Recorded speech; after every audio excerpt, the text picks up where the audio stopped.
Bakers are just like scientists. They experiment a lot. They take a recipe and tweak one thing and measure the impact. Take these vegan chocolate chip cookies. I used the exact same ingredients, except for in one, I took out the baking powder, and the other one, I left it in. Then I'm going to measure the impact on the cookies. Economists study how people, firms, and government respond to changing incentives and constraints. It is much harder to hold everything else constant when talking about people outside of a lab. For example, let's say we want to measure whether people who are given cookies are happier than those that are not. The first thing to do may be to just survey people and measure their perceived happiness and compare those who eat cookies and those who don't. What's the problem with this? It's something called selection bias in economics. People who choose to eat cookies may be different than those people who choose not to eat cookies. So we may be attributing any differences to differences in whether they eat cookies, while it's actually differences in the people. So what can we do next? Well, ideally, we could randomly assign who gets a cookie and who doesn't. If we do our randomization correctly and with a large enough sample, then the group of people who didn't get a cookie should look pretty similar to those who did. Then we can measure their difference in happiness and attribute it to eating a cookie.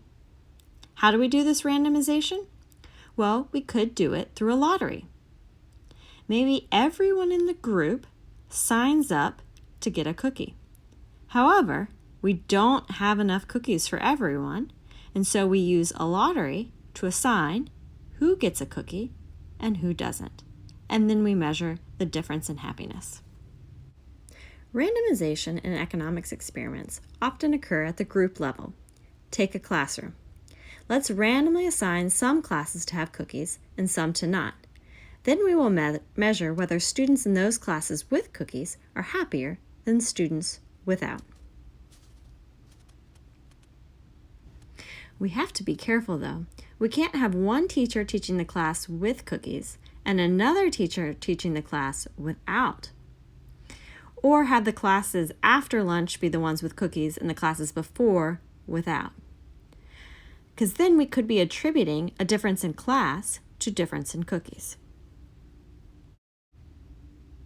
Economists have used what is called randomized controlled trials in a number of settings. For example, they could allow computers in some classes and not allow computers in other classes, and then measure the difference on their performance. They found that students who have computers in class perform worse than students that don't. Audit studies have been done where resumes are sent out, and the only difference in their resumes is the name of the applicant.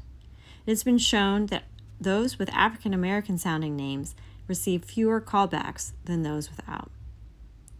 Banerjee, Duflo, and Kramer just won the Nobel Prize for their work in expanding the use of randomized controlled trials to help learn how to improve the lives of those in developing countries.